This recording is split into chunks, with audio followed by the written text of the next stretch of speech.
Welcome back. Thank you, Raj and Elijah, and also thank you to Martin and Art for summarizing all the wonderful innovations we are rolling out across our infrastructure line, which includes, as we talked about, our Nitro cards, includes our generalized CPUs with Graviton, and also our investments in machine learning chips. And in this particular session, as Art and Martin mentioned, we're going to be taking a deeper look into our ML infrastructure specifically and the chips we are building in order to kind of provide our customers with additional choice and price and performance benefits. So my name is Chetan Kapoor. I'm a director of product in our EC2 team, and I lead our hardware accelerated business. So this includes compute platforms that leverage NVIDIA GPUs, silicon from other partners such as AMD and Intel, and also the silicon that comes out of our Annapurna team, Trainium and Inference as part of our TRN1 and TRN and Inf2 instances. So Gadi? I'm Gadi Hutt.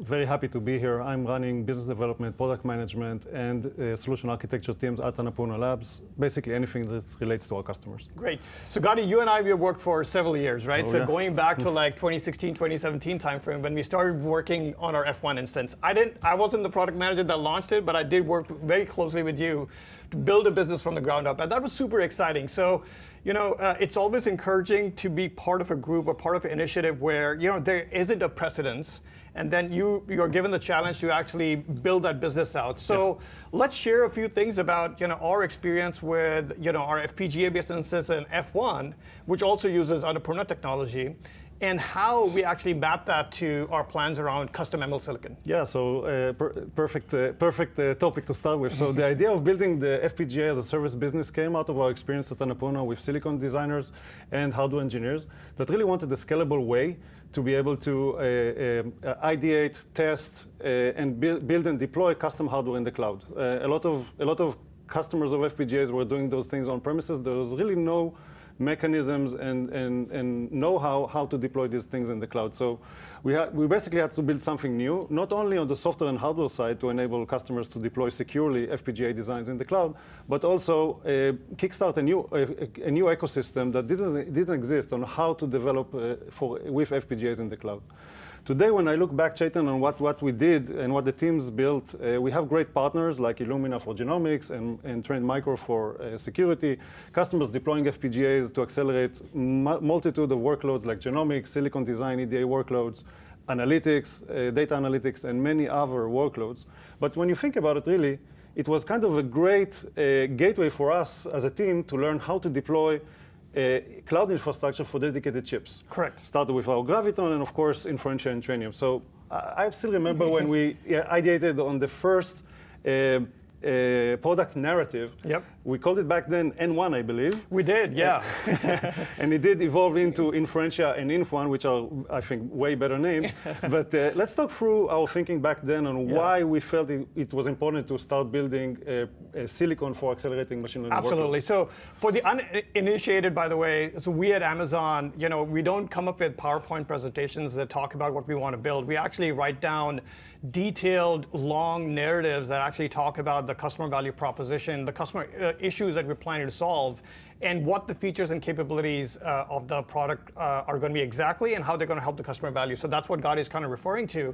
And back then, so this is like circa 2016, 2017, our ML business, specifically on the compute side, was already substantial.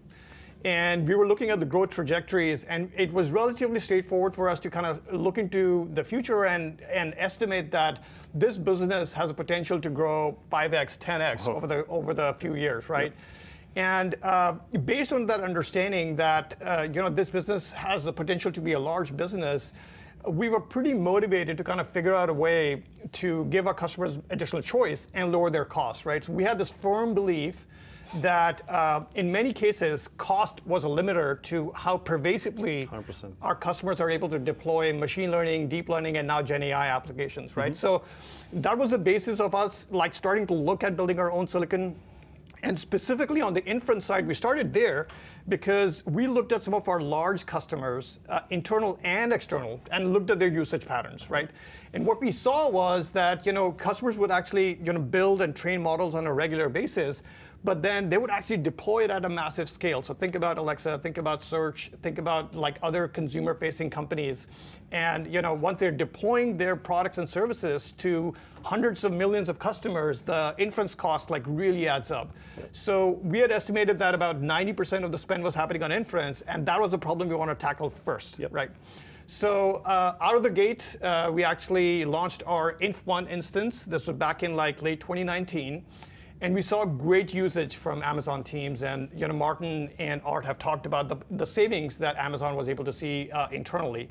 So Gadi, let's talk about how Inf1 is being used by external customers. What kind of usage patterns are we seeing? What are some of the features and capabilities? Certainly. And how customers are deploying them? Yeah, so we started working on, when we start working on silicon design times are 18 to 24 months. Quite long. long. We started working on Inferentia in full speed back in 2017. Yep. It was a skeleton team. It was essentially a startup within a startup. We had literally 4 people that we had to scale into multiple teams and with capabilities around silicon and silicon manufacturing until we launched, like you said, at reInvent 2019. Yep. But not only around silicon, but also software. The software is a key component in our ML products because that's what enables to squeeze out performance from the hardware. So out of the gate, we gave customers were able to realize 40% cost savings. It's pretty meaningful if you're deploying at scale. 100%, and that was compared to back then the best alternatives on EC2 for accelerated compute. Through software improvements over the years, we are now able to give customers 70% lower cost per inference against the latest of the other alternative, which is awesome. And the result is, of course, thousands of customers that are active today and deploying models on Inferentia. Of course, internal teams that were mentioned, Alexa, any Alexa voice utterance is generated on Inferentia chip today, but also other internal customers like Prime Video doing real-time video analytics, and external customers like ByteDance, Pinterest, Snap, Airbnb, and many, many others. Yeah, so that's an important point. So like every time you're interacting with your Echo device and you have the agent talking back to you, I don't want to trigger that agent across all the folks that are listening in, that specific synthesis of text to voice is running 100% on Inferentia, right? Across the world. So it's just massive scale. Correct. Right? And with this great momentum of Inferentia, we were of course starting to think, okay, what will be our next chip? We can't keep the silicon team idle, that's one, but more importantly, we have to keep up with customer demand and what customers would like us to do. And what happened back then at that time is that LLMs large language models were actually starting to be trained on AWS. Now the important point is that up until LLMs and generative AI, you were able to train a model inside a single GPU in many cases, or 8 GPUs within a box, and maybe run some additional boxes in parallel to reduce time.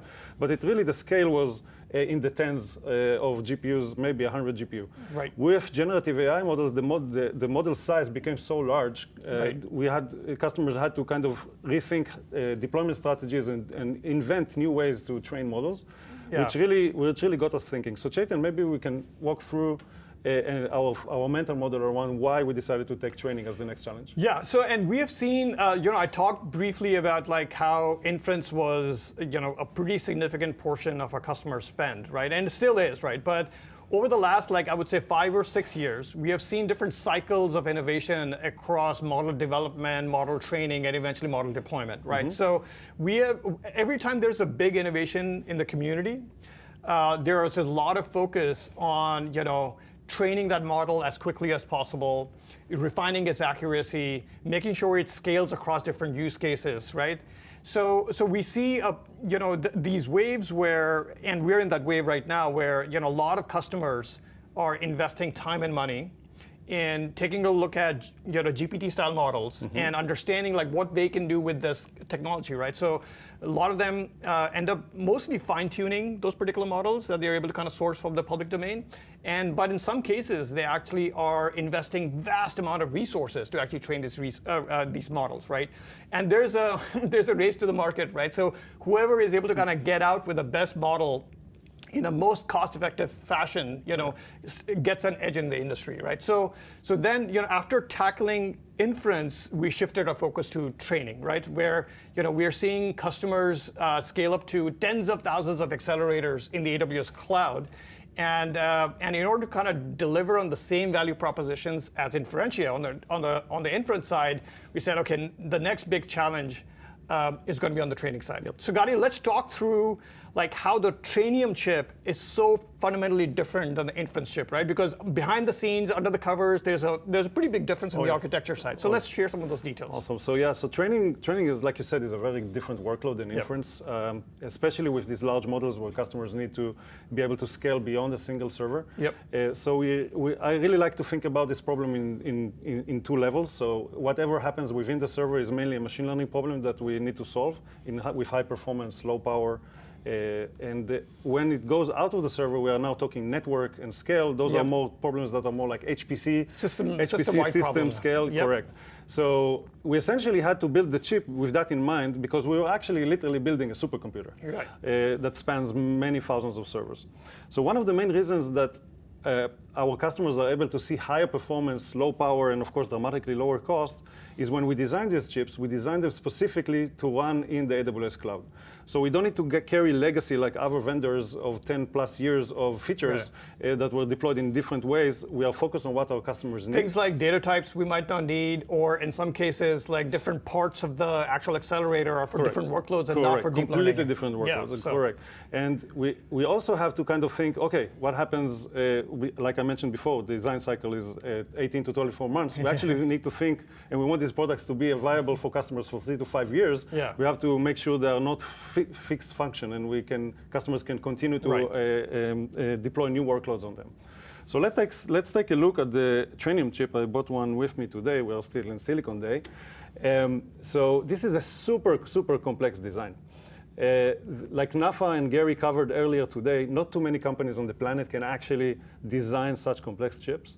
You can see, hopefully you can see, there are three main components on the silicon, what we call the die, the actual silicon itself.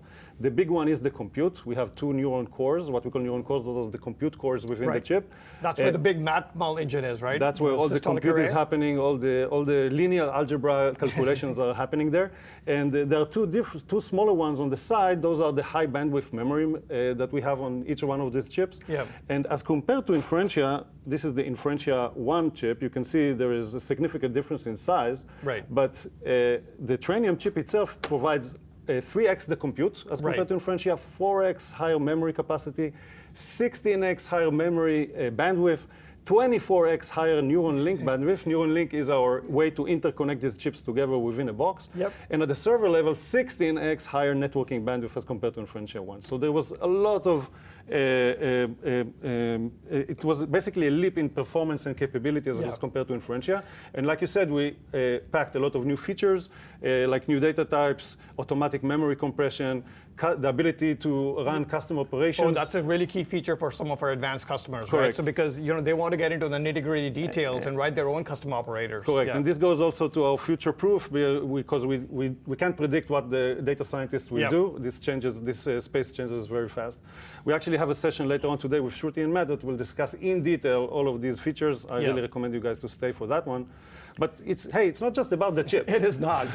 We can spend the entire day talking about the silicon, but oh my goodness, like at the server and then at the data center level, just insane the kind of scale that we have for our customers. Correct. So within a server, we pack 16 of those chips with a lot of active components to make sure they all work in concert. But Chetan, can you walk us also through what does it mean to deploy this supercomputer at scale in our data centers? If you're seeing Gadi and I get excited about this topic because we are two self-proclaimed geeks nerding out about hardware and infrastructure, right?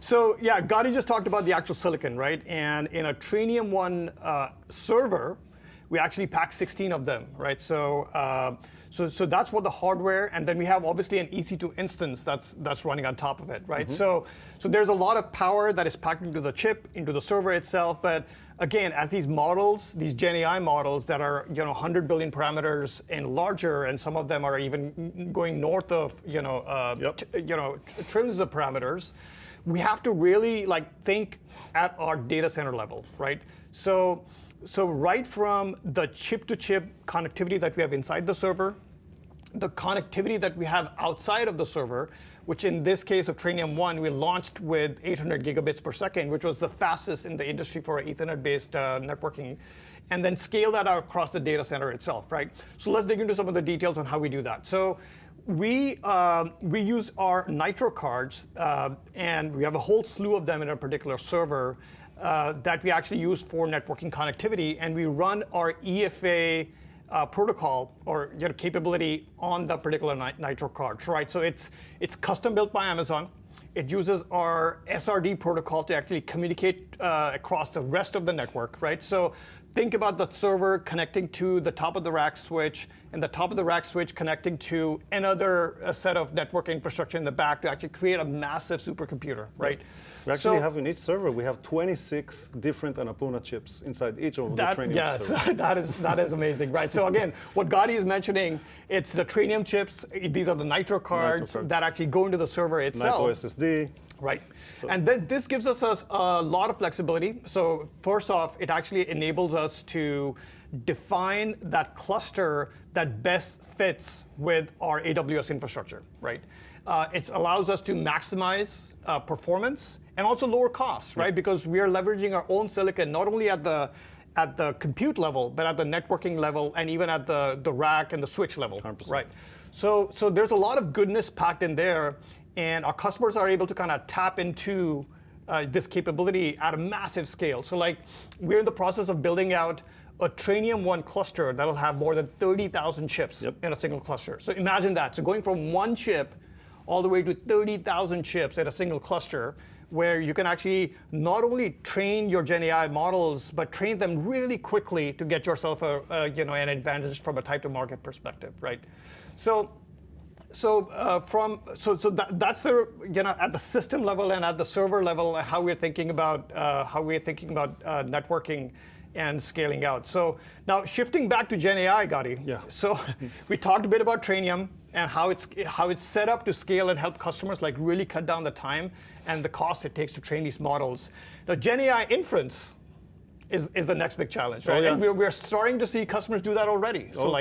So let's shift gears and let's talk about our latest and greatest inference optimized platform, which is Inf2. And I believe you have a show and tell for us, right? Oh, yeah. You spilled the beans. So what we noticed, like Chetan said, is that LLM training takes a lot of resources, a lot of scale. But what we have noticed is that our LLM customers, when they come to deploy these large models, these models doesn't fit into a single chip memory, and they have to use the same strategies that they're using for training in order to deploy the chips. You have to shard the models, tensor parallel, 3D parallel, different types of different techniques there. Yes, and the problem is that the only option they had is the training machines within AWS. So we saw a huge opportunity to give them the performance that a training machine can give, but lower the cost dramatically. So what we have come up with is the Inf2 instances. And actually, let me show you the server itself. We have a guest of honor today. This is our Inf2 server. I'll walk you first from the main components, and then we'll talk a bit about what each one of them does. So from the top to bottom, we have here a set of fans that basically drive air to cool the entire system.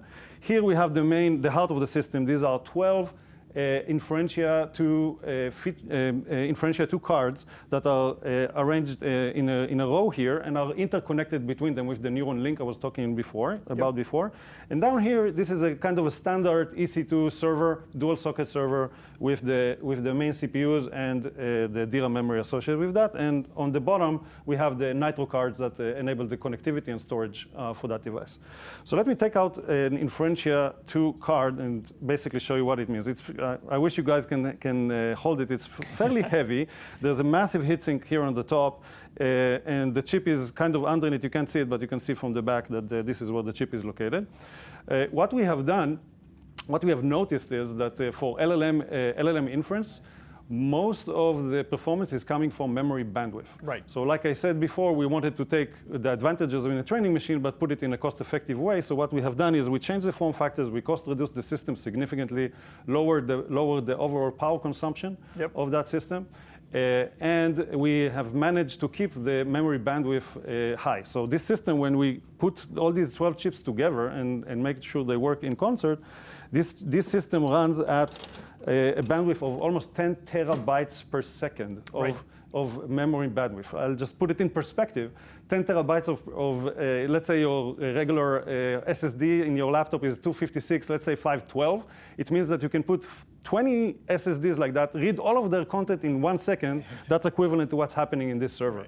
So it's a massive bandwidth that we're giving our customers to make sure that they can run these models. And the result is that running these large models, you can, in this box, you can deploy a 175 billion parameter model. And you can do it at 3x lower cost as compared to what you can get on the training machine, which is massive for our customers. Right. So Gadi, we should also talk about software. That is really, really core component of our capabilities, and we've got a massive investment there, right? Because building silicon is super hard. Building servers and deploying it at the scale we just talked about is even harder. But getting the software experience right and building like an ecosystem around it, that's where a lot of companies struggle. But we think we have an advantage there. So let's talk a little bit about our software. So this goes back to where we started with the experiences we had, starting with the FPGA, going to Graviton and into Inferentia and Trainium. So in a similar fashion to Graviton, we rely a lot on the open source community. There is a lot of open source activity that is happening right now in this space. Every week we wake up to almost every week, we wake up to a new LLM, a large language model that is beating the Llama or the Falcon or some of these. Pick your animal, maybe it will be Mammoth next, I don't know. But there is a very high pace here, and we believe that the fact that we build these machines and servers at a low cost really enables and fuels this innovation and democratizing ML in a significant way, because it allows everyone to run these large models, but keep cost at control. Fun fact, like on the Inf2, you and I, again, we collaborated on the product narrative, and we actually started on that a couple of years ago, right? We were anticipating that customers will actually get to this point where their models will be pretty significant in size. And when they go to deploy, they're going to struggle with performance, latency, and cost, right? Correct. That's where we invested on Inferentia too. Yep. So going back to the software piece, the Neuron SDK is the same SDK across Trainium and Inferentia, and our customers are always demanding us to have the latest set of models and capabilities, and we invest in a monthly release that improves performance, adds new features, and kind of stays ahead of the game with this fast-moving pace. But we're not doing it alone. We also have industry partners that we work with very closely. For example, Hugging Face, that we'll talk later today, they are the largest open source repository right now for open source models. And Inferentia and Trainium work out of the box with Hugging Face models because we collaborate with them on what we call Optimum Neuron, which is basically migrated the transformer technology into Inferentia and Trainium. Now other partners like OctoML also accelerate models significantly for their customers on top of Inferentia and Trainium, and it's just a big ecosystem that helps us stay ahead of the game.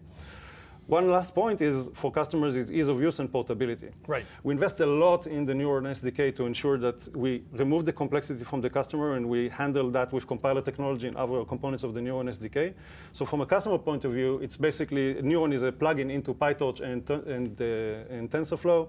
JAX is actually coming in 2 months' time, so that's going to complete the leading frameworks, and it makes it really simple for customers. And that's a super, super important point, because we realize, like all of you coders out there, that you understand and know how to use the accelerators of today, right? And we have heard from customers that they have a lot of investment in like the know-how and the expertise that they have developed. And it's our responsibility to actually make it super, super easy for somebody to actually take their existing code and port that over. And also it provides backward compatibility, right? At some point, if there's a different alternative solution 2 years from now that serves your needs better, and if you want to migrate your code base back, we want you to have that capability and the ability to actually do that. What we tell ourselves is that we are the anti-lock-in. We don't want to lock customers in. So Chetan, I think we covered a lot today. I hope it was interesting for the audience here. But maybe if you can recap a bit what we talked about, but more importantly, give us a bit of a glimpse of what's coming.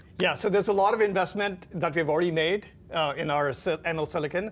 And looking to the future, obviously, we're going to continue to invest in building our chips, 100%. Right? So we're going to have next generations of Trainium and Inferentias. Some of them are already on the roadmap. Our silicon team is not idle. No, silicon team is not idle. Our software team is not idle. We are super, super excited about what we have in store. But more importantly, the capabilities we have available today for you to take advantage of and deploy at the AWS and the Amazon scale. Thank you so much. Appreciate your time. Thank you.